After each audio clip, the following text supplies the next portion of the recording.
मंडळी, व्हिडिओ बनवण्याचा मुद्दा असा आहे ना, कोपर खैरावरून मी एक बुकिंग घेऊन आलो होतो की 24 किलोमीटरचे उबर कंपनीने मला दिले तर बघा, चक्क 279 रुपये दाखवले होते. बरोबर ते दाखवले, मी 279 रुपये घेऊन आलो. की जी की चिंचपाडा कल्याण ईस्टची बुकिंग होती आणि तुम्हाला सांगतो मला दिले 218 रुपये चक्क. म्हणजे हे उबर कंपनीनं असं मार्केटमध्ये करून ठेवलंय ना, एकदम थर्ड क्लास, म्हणजे थर्ड क्लास रेट द्यायचे.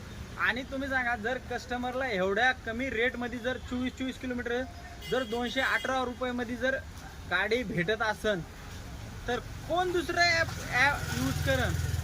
का दुसऱ्या ॲपमध्ये जाईन? का मीटरनं जाईन? हे बघा, हे ठाण्याची बुकिंग पडती आणि ठाण्याच्या बुकिंगचे बघा 26 किलोमीटरचे 305 रुपये देते. का लोक दुसरे ॲप यूज करतील? आणि दुसरी गोष्ट, रिक्षा चालकांना माझी एवढीच विनंती आहे, तुम्ही ऑटो क्लिकर बंद करा. काय होतं माहिती आहे का, ऑटो क्लिकर वापरण्यामुळे लोक हे उबरची बुकिंग मारतात बघा. रिक्षावाल्याला पर्याय नाही राहत का? आता लोक ऑटो क्लिकरवाले सगळे घेऊन जातात बुकिंग आणि दुसऱ्या रिक्षावाल्यांचा जीव घेतात ते, आता त्यांच्या हातातलं खातात ना.